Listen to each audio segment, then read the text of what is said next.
money wisely on making it really beautiful. It's going to be beautiful again. It's like Washington, D.C. We had, by the way, in Washington, D.C., we have the lowest crime numbers they've had in years. Zero, it sounds like it's a horrible thing to say, but I might as well say it. Zero murders in the last week since we've done this. That's the first time in memory that that's happened, if you can believe it, how pathetic that is to have to even say it. And I'm tired of listening to these people say how safe it was before we got here. It was unsafe. It was horrible.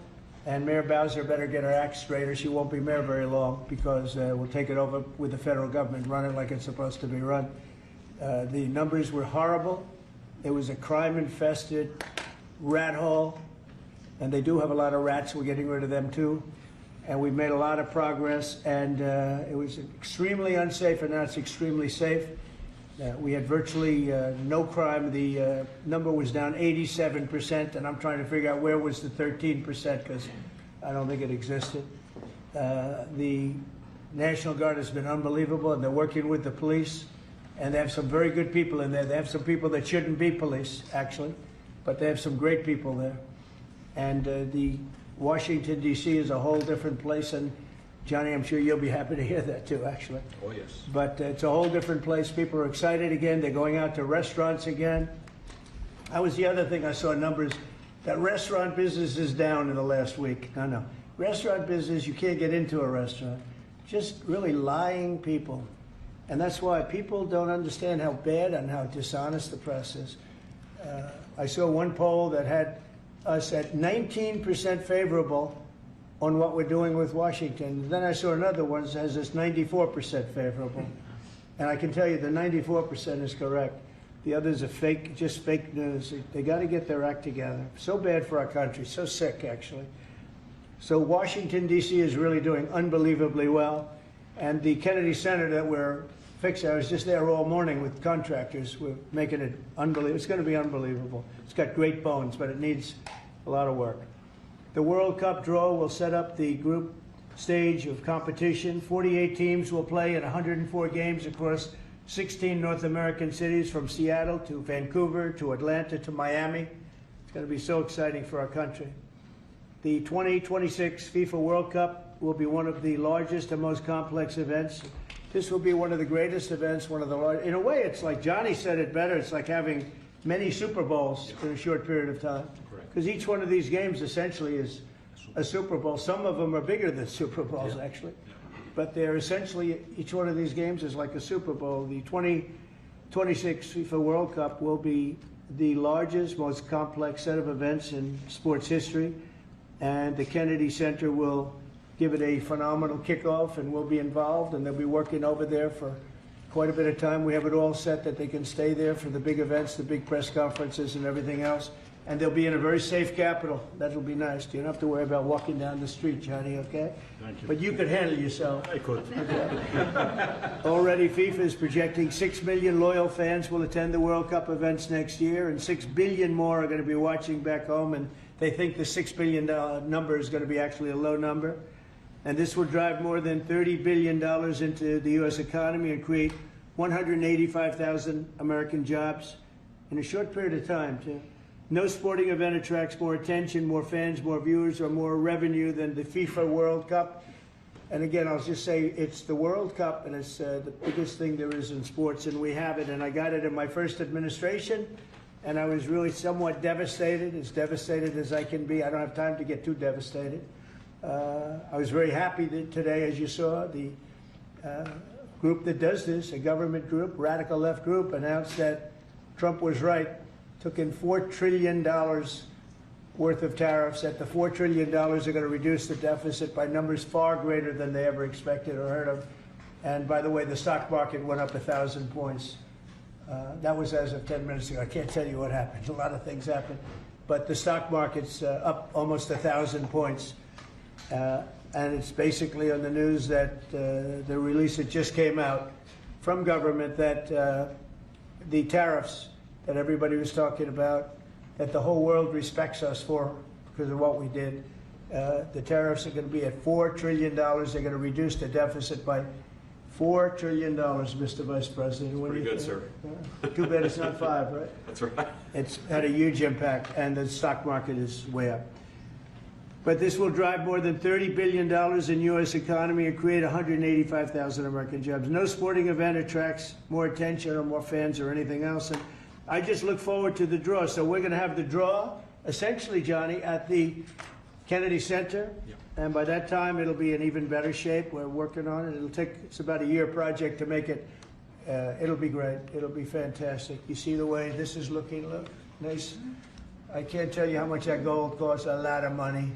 There's nothing like gold, and there's nothing like solid gold. But this beautiful office needed it. It had to be representative. When we took it over, it was dirty, not clean. I immediately changed the chair and had this beautiful desk renovated, brought out by the White House people that do this. They did a great job. We sent it out. We have a craftsman who's great. But this was not appropriate for the Oval Office when I took over. And now you look at all those paintings you're allowed to turn back. All of these are great presidents, and they were all in the vaults. They were in vaults for some cases much more than 100 years. And now they're proudly hanging on the Oval Office walls. And I can't imagine anybody changing it. But they were buried in vaults for over 100 years, many of them. So it's very exciting. People come in, they really love it. They love what we're doing here. They love what we're doing in D.C., and they love what we're doing, most importantly, in the country and the world. I'd like to ask Johnny to say a few words. He's the head of the whole thing. He's been there for a long time, probably the most respected man in sports. He's amazing, actually. Works very hard, and he's got the biggest event in the world coming right here to the United States. And a little, we did a little for Canada, we did a little for Mexico. We thought, see, I'm a good citizen. I said, let them have a little piece. So we gave a little to Canada, see how nice I am? And we gave a little bit to Mexico. And Johnny, please say a few words. Thank you, President. Great honor for me to be here with you today, President, Vice President, Excellencies. Fantastic to announce what you said, which is the final draw of the FIFA World Cup on the 5th of December here in the capital, in the Kennedy Center in Washington, D.C. at 12 noon sharp. It will be broadcast live all over the world. 1 billion viewers will watch it, and it will determine, of course, the match schedule, which 48 participating teams will play. You said it, 104 matches in 1 month, 104 Super Bowls. This is not just the biggest, the greatest event, not just a sports event, it's a social event as well, with a lot of emotion. We are uniting the world, Mr. President, uniting the world here in America, and we are very proud of that. And those teams, those national teams who will come here to participate in this draw with their coaches, with their presidents, they will all be proud to be part of writing this history. And that's why we brought as well this, which is the winner's trophy. It is the trophy that the winner of the FIFA World Cup wins. Only the FIFA presidents of countries, and then those who win can touch it, because it's for winners only. And since you are a winner, of course, you can as well touch it. It's pretty heavy. Yeah. It's the winner trophy. The last one who lifted that is Lionel Messi of Argentina. And here it is in the Oval Office in the White House. Can I keep it? What do you? Well, you can keep it. We're not giving it back. We're not giving it back. That's serious. It fits well. That goes very well on the wall right over there. We'll put it right below the angels. It fits well here. That's beautiful. Yeah. You can keep it until we have to give it to the next winner. That's fine. That's a beautiful piece of gold, I will say. That's beautiful. Yeah. So 6 billion viewers for the World Cup, 6 million coming to the matches, 30 billion economic impact, 185,000 jobs. This will be absolutely fantastic. The biggest event ever, and everything will start here in Washington, D.C. at the Kennedy Center, or the Trump Kennedy Center. You'll see that, how it will be called, on the 5th of September at noon sharp. 5th of December, noon sharp. Then, if I may... Will they be doing most of the draws, all of the draws at the Kennedy? Well, how are you going to do that? Yes, we'll do that at the Kennedy Center. We'll do all the other meetings around it with the coaches, with the broadcasters, with the sponsors, everything at the Kennedy Center. The whole World Cup starts, and everyone will be happy because everyone has qualified for the World Cup, and they didn't yet play a game, so they didn't lose yet the game. So they all think they can become world champion, right? They'll all be happy. Exactly. Now, by the way, an example, supposing we had a week ago when everybody was being killed and mugged and everything else, despite the phony numbers that were given out, that it was getting better. Brian, do you believe it was getting better or getting worse? Oh, the crime was getting worse. I mean, I was robbed. It was getting worse. How did the other guy come out? Well, he came out with my briefcase. With your Yeah. So, Robert 1, Brian 0. No, but can you imagine you do this and then you start hearing that they had a 20-year reduction of crime. It's worse. It was worse during the Biden administration than anybody's ever imagined possible. And I guarantee you he wouldn't be here if those numbers continued. But now we have total safety. We have total security. And for the border, in 3 months, 0 people. These are done by liberal people that do these charts. 0 people came through our border in the last 90 days. Can you believe it? 0. Last year we had millions of people coming in, and they came in from the wrong locations. They came in from they came in a lot of people that shouldn't be here. So now when we have this event in December, it's going to be very safe, Johnny. You can walk down the street with your beautiful wife. yeah, You can take her to dinner if you can get a reservation, which I doubt. they're all full, the restaurants. I know. They're all full. I heard that too. The restaurants aren't. The restaurants, since we are doing this, are doing great. And many new restaurants are going to open because, as you know, many closed. Many restaurants closed because the crime was so bad. This will be one of the safest places anywhere on earth. So, you know, I really am honored that the National Guard has done such an incredible job working with the police. And we haven't had to bring in the regular military, which we're willing to do. We have to. And after we do this, we'll go to another location and we'll make it safe also. We're going to make our country very safe. We're going to make our cities very, very safe. Chicago's a mess. You have an incompetent mayor, grossly incompetent. And we'll straighten that one out probably next. That'll be our next one after this. And it won't even be tough. And the people in Chicago, Mr. Vice President, are screaming for us to come. They're wearing red hats, just like this one. But they're wearing red hats. African-American ladies, beautiful ladies, are saying, please, President Trump, come to Chicago. Please. I did great with the black vote, as you know, and they want something to happen. So I think Chicago will be our next, and then we'll help with New York, and we're going to help with, and I think a lot of these people that you see on television, they're including the people in this audience. They'll say bad things about me, and then they'll say, thank God he's here, because half of them got mugged, and they don't want to get mugged again. But they're, you know, they work for they work for stupid people that are radical left, and they're made to do things and say things that they don't want to be saying. But the people right here are all happy because you're not going to be mugged in Washington, D.C. anymore. I just want to say Johnny's been my friend for a long time. He's an incredible guy, and we will lay out the red carpet. Andrew, you're going to be fantastic. Rick is going to be everything Rick ever touched has always worked out, and he's working with me on the Kennedy Center. And his very good friend was an actor on Broadway for 5 years, right? And I assume he's helping us a little bit, right? Yes. And Andrew, you're all excited about it? Absolutely. Would you like to say something? This is a great opportunity, Mr. President, to show off the first 250 years of the United States of America, the greatness and then the hope and promise of the next 250 years. When you think this World Cup is going to be over our 250th birthday, Mr. President, your leadership, obviously, with FIFA leading the way, this is the largest sporting event in the history of the world under the Trump administration. So very excited. I just want to say one thing. Andrew Giuliani, so his father is Rudy, the greatest mayor in the history of New York, I think by far. He took a ravaged city, a city that was really under siege. Probably most people thought it was going to survive. He turned it around. He was a great, great mayor. And then they treated him very, very unfairly. You go back and tell your father all of the things that have come out over the last couple of months through Tulsi and through all of the people, Cash, everybody. They've proven your father 100% correct. His father was treated so unfairly.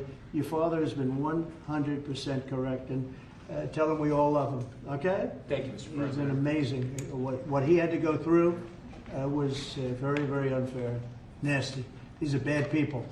Mr. Vice President, would you like to say something? Well, sure, Mr. President, thank you, and thanks to Johnny for being here. We're very thrilled about the World Cup. Just to echo something the President said about crime in Washington, D.C., this is the national capital of the greatest nation in the world, and we had murder rates just a few weeks ago that rivaled some of the worst third world cities anywhere, even in very, very poor regions of the world. Why did we accept that? Why did we allow it to happen? We allowed it to happen because we had broken leadership in Washington, D.C., and unfortunately sitting behind the Resolute desk. What we have shown in just under 2 weeks of taking law enforcement seriously is that the American people can have their streets back if their leadership is willing to put in the time and the resources. Mr. President, you've shown in Washington, D.C. that we can have safe streets again. We've just got to have the political willpower to focus on the bad guys and to give the American people back their communities. We are focused on doing that, thanks to the President's leadership. Thank you. And that's a really very small percentage. It's 2%, 3%, but that 2% and 3% wreaks just havoc throughout a community. People are petrified, and I notice a couple of the women in the back are shaking their head, yes, yes, yes. I won't report who you are because you'll end up losing your jobs, but it's true. It's amazing, and the police. And you look at the D.C. National Guard. I saw pictures of them last night getting off vans and all, and I saw some bad ones running, but they're not running so much anymore. They're not there. They're just not even. They're not even trying. You're totally safe. Now there'll be something happening sometime. I don't know. Maybe it won't be for a long time. But this was every night would get reports of people being mugged and killed. There's one woman on television last night. She had a badly busted up nose. And she said, well, I like our streets the way they used to be.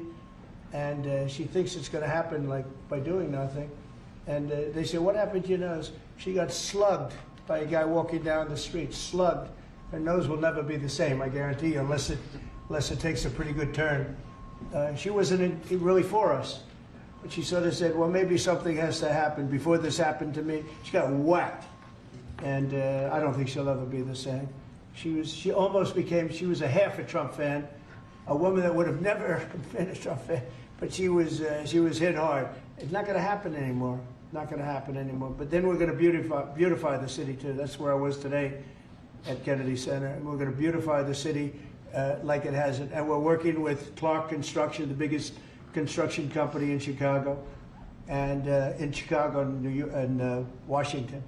And the head of Clark is great. He's all over the world, actually. But Washington, I would say, is their home. That's where they do the best work, the biggest work. And they're doing they've been doing a fantastic job. So you're going to have a fantastic, clean, beautiful place. It's going to be better than it ever was before. Literally better than it ever was before. We'll get it done very quickly.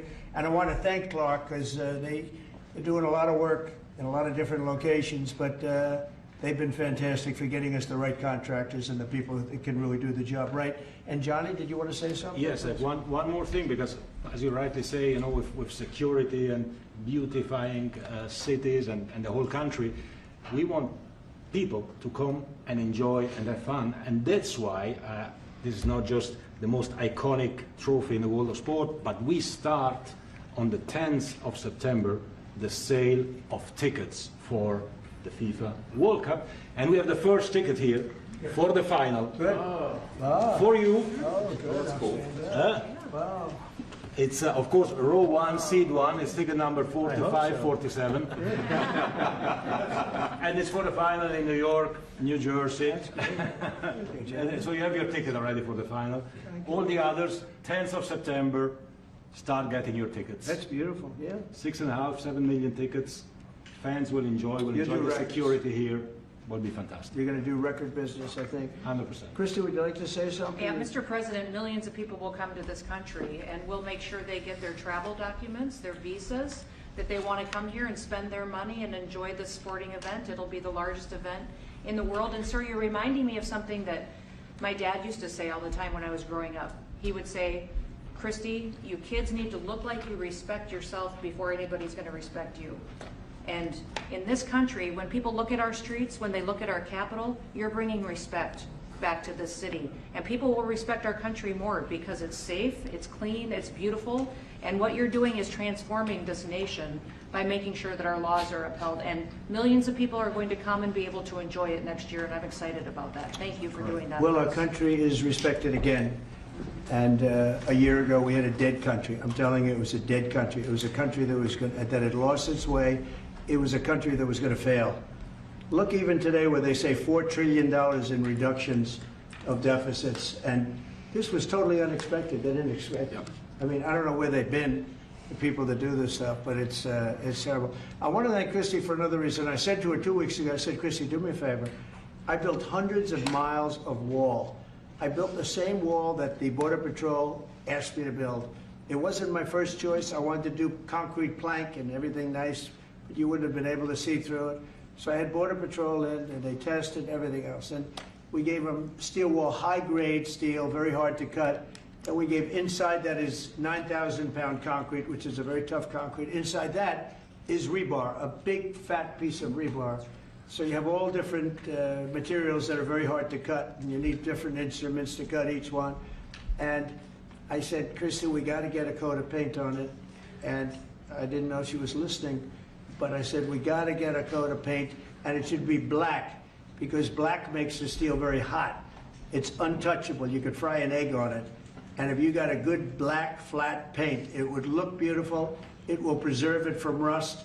And that was it. And I gave it to her along with 30 other things, and she's done such a good job on the border with Tom Holman and the group. Tom Holman's a fantastic guy, what the job he does and the way they work together. So I turned on last night and I see Christie's painting the wall. And it looked beautiful, by the way, when that paint went over there. And it's hot.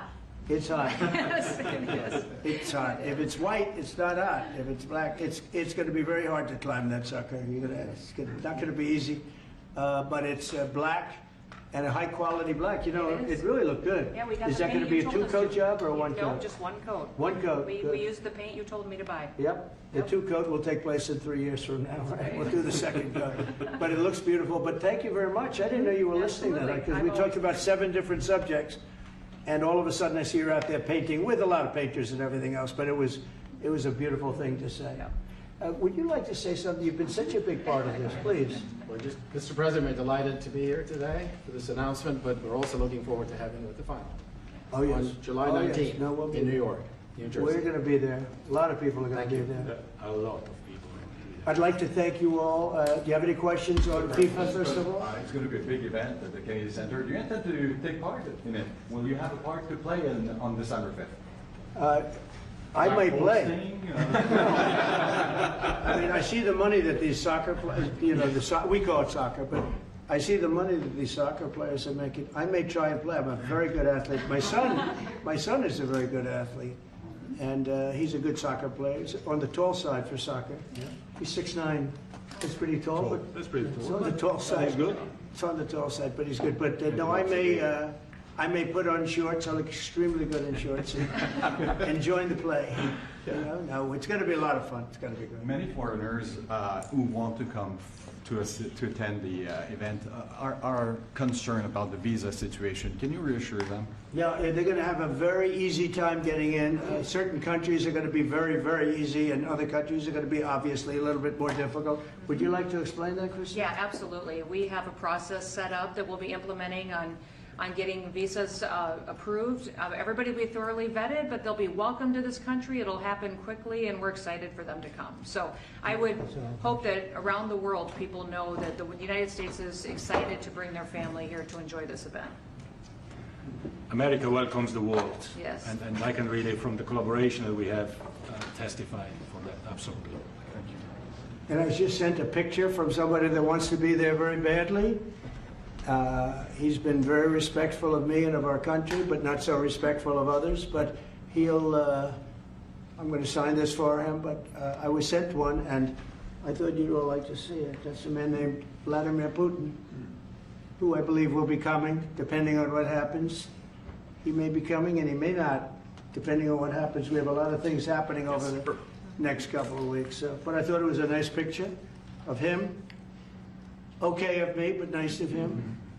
So that was very nice that it was sent to me. Okay? Mr. President. On Yes. that subject, have you talked to Vladimir Putin about the fact that yesterday a big U.S. factory was hit in a Russian airstrike in Ukraine? What's your reaction to I that? told him I'm not happy about it. And I'm not happy about anything having to do with that war. I said I settled 7 wars, and actually, if you think about pre-wars, add 3 more, so it would be 10. I thought this would be in the middle of the pack in terms of difficulty. No, I'm not happy about anything about that war. Nothing. Not happy at all. We'll see what happens. I think over the next 2 weeks we're going to find out which way it's going to go. And I better be very happy. How long are you willing I was to wait, frankly a Mr. very good President? call with Prime Minister Carney of Canada yesterday morning. Yes. Actually, Canada is taking away some retaliatory tariffs. He's so- removing his tariffs, yeah. Exactly. He's removing his retaliatory tariffs, which I thought was nice. And we're going to have another call soon. Okay. Yeah, we had a very good call. You're getting closer towards an Well, I agreement like on him. trade? I like him. You know, look, I'm fighting for the United States. Canada and Mexico have taken a lot of our business over the years, over 25, 30 years, especially during the Biden years. They took a lot of our business, and it's basically all coming back into the United States now. Well, hot as a pistol, and it's coming back in. Because of tariffs and the incentives we give, it's coming back. And it's impossible, I think, for another country to stop it. And we are working on something. We want to be very good to Canada. I like Carney a lot. I think he's a good person. And we had a very good talk yesterday. So I think it'll be good. Mr. President, I have a question about the search of Ambassador Bolton's home. The Vice President recently just did an interview saying that it's about classified documents, but that there's also broad concern about him. What are the concerns? Well, that I you haven't have? spoken to Pam in the group yet, but I will be. I saw that just like everybody else. I try and stay out of that stuff. I'm allowed to be, and I'm chief law enforcement officer, believe it or not. You know, I don't like to go around saying that, but I am. That's the position. But I purposely don't want to really get involved in it. I'm not a fan of John Bolton. I thought he was a sleazebag, actually.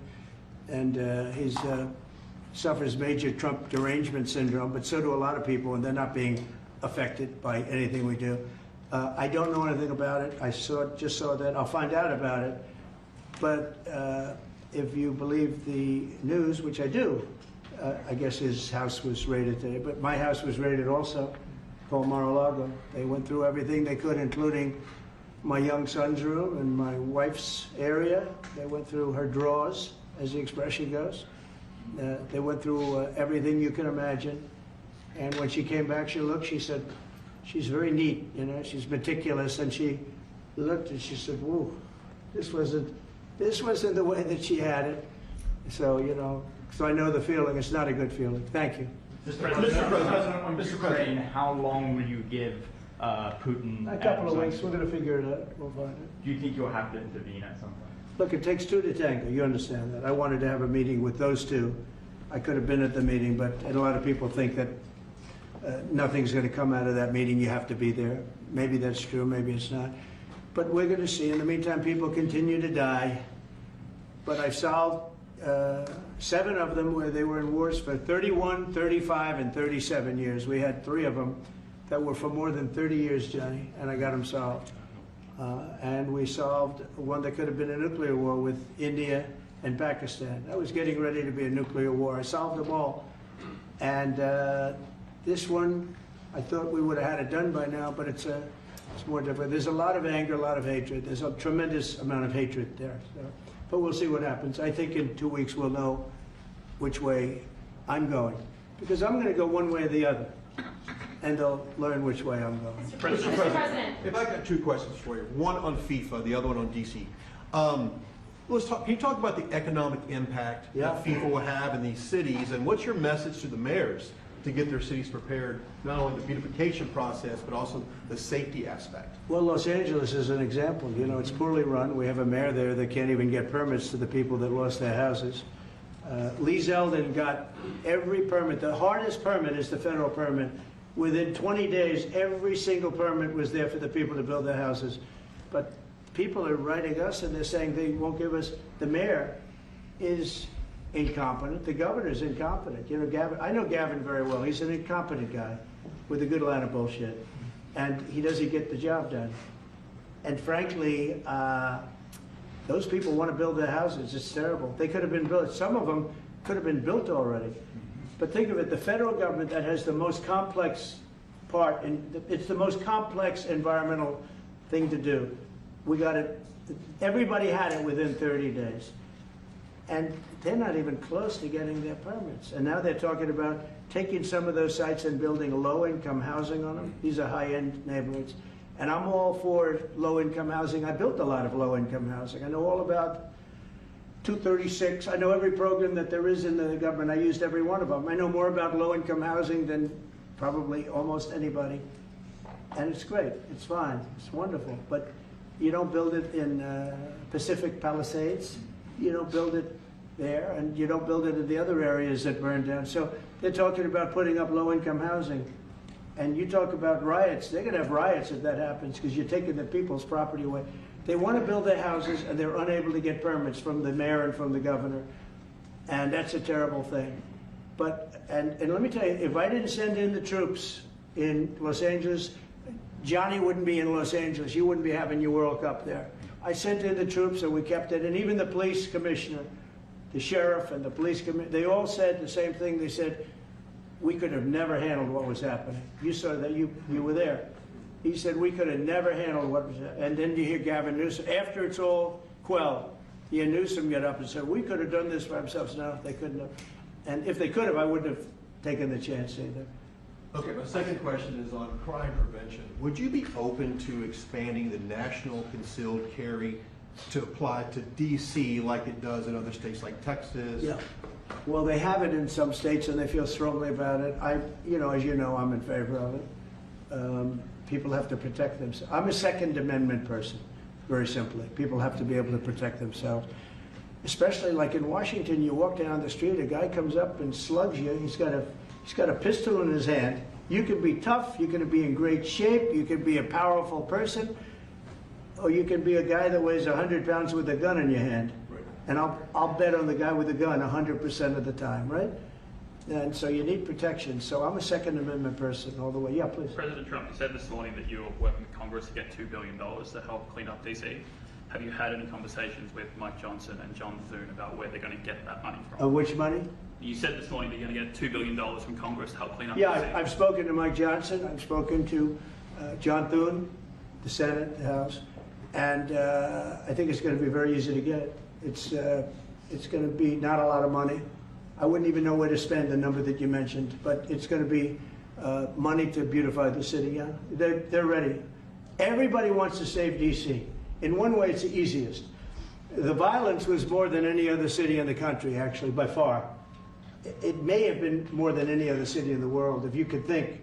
We looked at some of the worst cities in the world, it was worse. And that's why it angers me to see the mayor saying about how they have it on the slide. Not on the slide, it was worse than ever.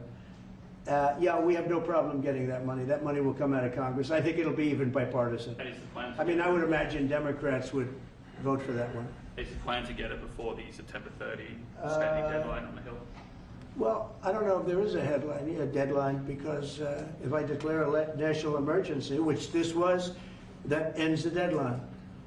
So, I mean, I keep seeing about a 30-day deadline, of which we have 22 days left or something. But if I think we're in great shape here, that's one thing. But if I don't, I'm going to just say it's a national emergency. And if I have a national emergency, I can keep the troops there as long as I want. If people are not going to want to have the troops in 30 days, it's one thing to get them out. It's another thing to keep them out for a long period of time. You've got to train people. You can't do this. You can't bop people over the head. And a lot of those people are in courts right now, going to court. They're going to go to jail for a long time. So that's going to take more than 30 days. But if I have to, I'll declare a national emergency, which I don't think I'll have to do. Yeah. Mr. President, you said in 2 weeks you'll know whether you go. Yeah, I think I'll one way or know. the I other. think I'll know the attitude of Russia and, frankly, of Ukraine. It takes two. What are the 2 ways you can go at the end of 2 weeks then? Well, then I'm going to make a decision as to what we do, and it's going to be a very important decision.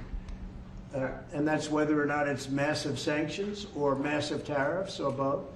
Or do we do nothing and say it's your fight?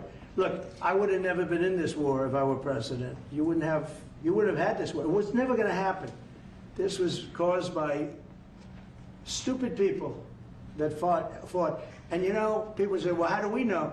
Because for 4 years, it was never even a subject. And Vladimir knew, and you see his picture right here. It was nice that he sent, but Vladimir knew very strongly we wouldn't have stood for it. It wouldn't have happened. 100% wouldn't have happened, but it did happen. And now they're losing from 5 to 7 young kids. Think of it, you're a parent and your son is leaving. He's Russian or he's Ukrainian. And he's leaving and they're waving goodbye. Nice, beautiful kid.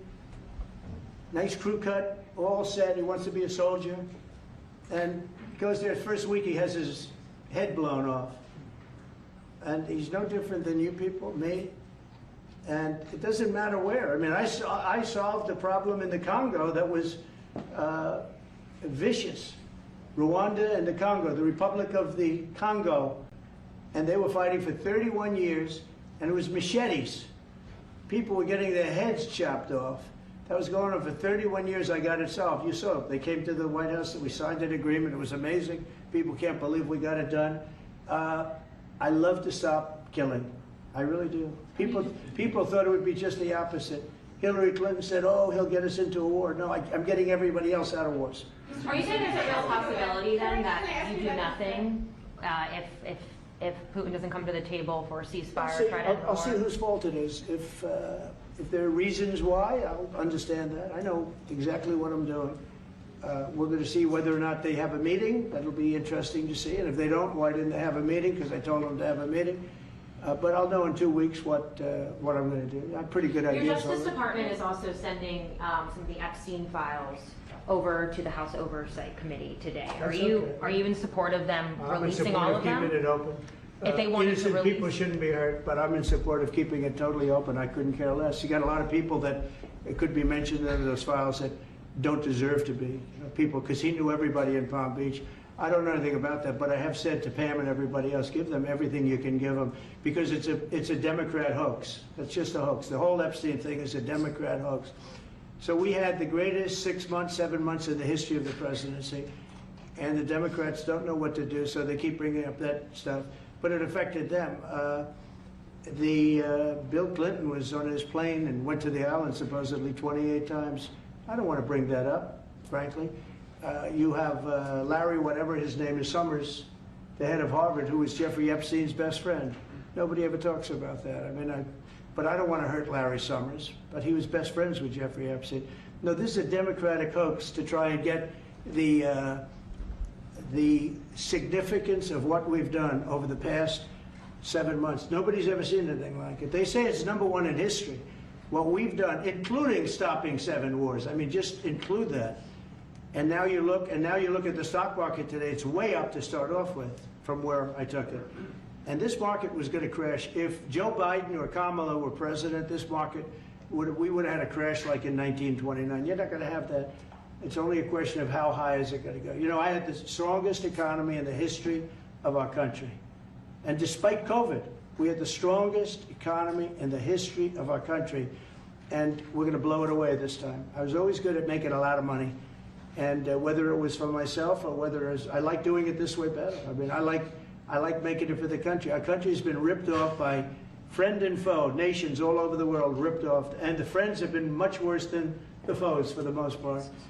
And they're not ripping us off. We just signed a deal with the European Union. They're paying us essentially $950 billion, like a signing fee. They're going to buy $750 billion worth of energy. They weren't buying much of our energy. They're very smart in doing it. And as you know, Ursula was here a couple of days ago having to do with the people, the leaders that we had a great, people said they've never seen anything like it. Well, we had the leaders of Europe right here in the Oval Office. And she's so happy that she has an agreement. But people aren't ripping us anymore. We're run by, this country is run by smart people now. Mr. President, in Israel... Two questions. One is about Intel. There have been reports that you're considering taking a stake in Intel. Can you tell us about the 10%? About the 10%. Yeah, I met a man. He was a very nice man, and I called for his removal because I saw something by a man named Tom Cotton, a senator from Arkansas, is a great guy, friend of mine, supporter of mine, big supporter. I'm a supporter of his too. And he wrote a pretty nasty story about the head of Intel. And I said, well, if that's right, he should resign. And he came in, he saw me, we talked for a while. I liked him a lot. I thought he was very good. I thought he was somewhat a victim, but you know, nobody's a total victim, I guess. And I said, you know what?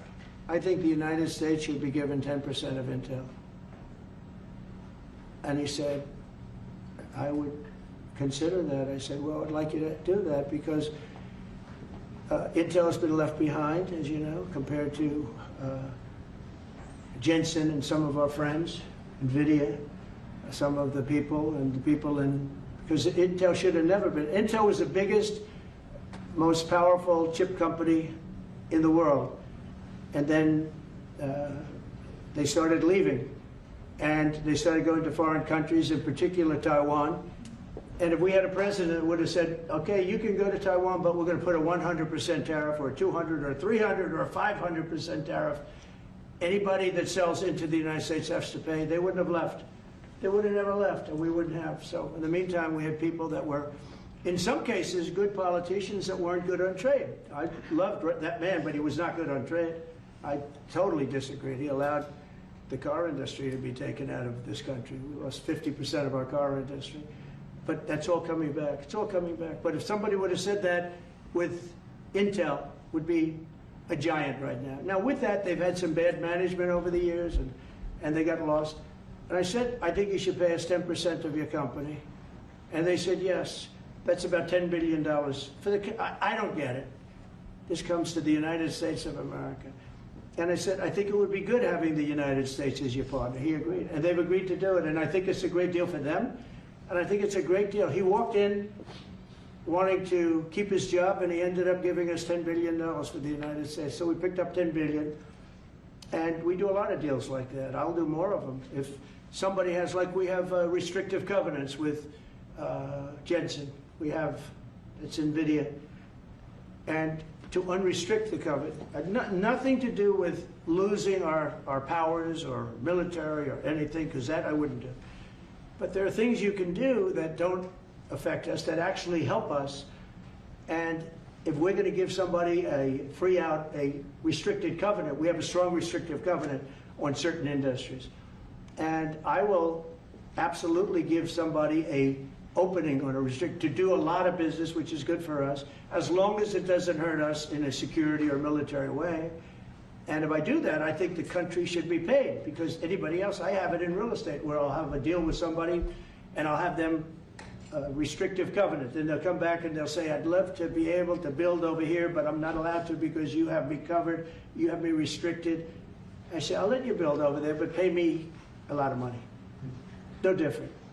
But the country never did it because the country was run by foolish people. You said Chicago might be next.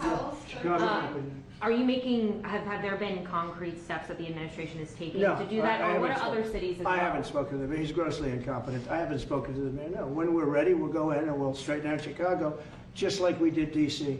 Chicago is very dangerous, great place. I built great stuff there. I have the most beautiful building in Chicago, I think. But I hate to see what's happened to Chicago. Chicago was our greatest city, actually. Bob Tisch, a great friend of mine, passed away. He used to own the Giants and very successful Lowe's. He said Chicago, I think they had their main office in Chicago. He said Chicago and San Francisco are the two greatest cities in the world. Now you look at what the Democrats have done to San Francisco. They've destroyed it. I own a big chunk of the Bank of America building in San Francisco. And, you know, it's just different. We can clean that up too. We'll clean that one up too. Now, if everything works out, and we've already had calls from other cities, quiet calls from Democrats, we'd love you to come here, because they've lost control of their cities. I'm not going to say because I don't want them to lose their elections. But we've had calls from Democrats and calls from people generally. We'd love you to come here, because we'll straighten out the problem. In Israel, the families of hostages are, in Israel, families of hostages are opposed to the reoccupying of Gaza. Why is the U.S. still Well, not supporting all of them, and you have to understand, I'm the one that got all of the hostages out. You got a lot of people out. If it wasn't for me, they wouldn't be out. I worked with Bibi and I worked with Steve Witkoff, but if it wasn't for me, you would have all these hostages would most likely be dead right now, every one of them. So they all come up here, they come in groups of 10, 12, 13, and many of them, and I've gotten to know a lot of them, they're great people. What they had to go through is incredible. But so now they have 20, but the 20 is actually probably not 20 because a couple maybe aren't around any longer. It's a terrible thing. No, I don't like anymore. I said, you know, when you get down to 20, they're not going to make deals anymore. And they didn't. And then I put out a statement, as you know, that was a tough statement, go in and get them. And they said, we'll give you 10, we'll give you 10. I don't know what Israel's doing, but they were willing now immediately to give us another 10. The situation has to end. It's extortion and it has to end. And we'll see what happens. I actually think they're safer in many ways if you went in and you really went in fast and you did it. And people can't forget October 7th, remember that. I'm friendly with all groups. I won the Arab vote in Michigan. I did so great with the Arab vote, remember? I started off at 0, I ended up winning.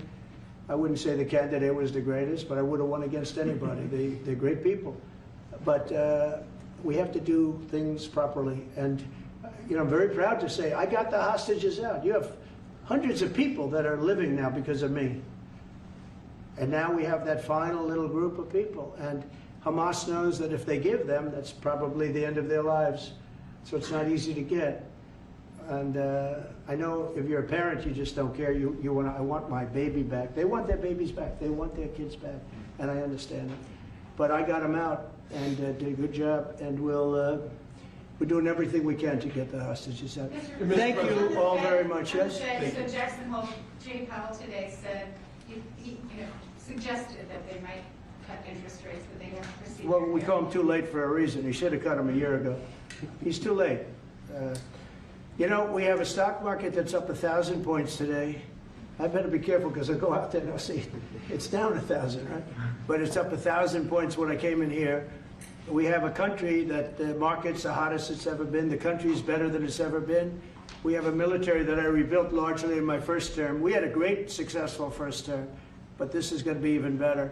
But we rebuilt it. We gave a lot of it away to Afghanistan, but relatively small compared to the overall. But I think it was the most embarrassing day and period in the history of our country that they allowed those 13 wonderful people, but it's really hundreds of people were killed.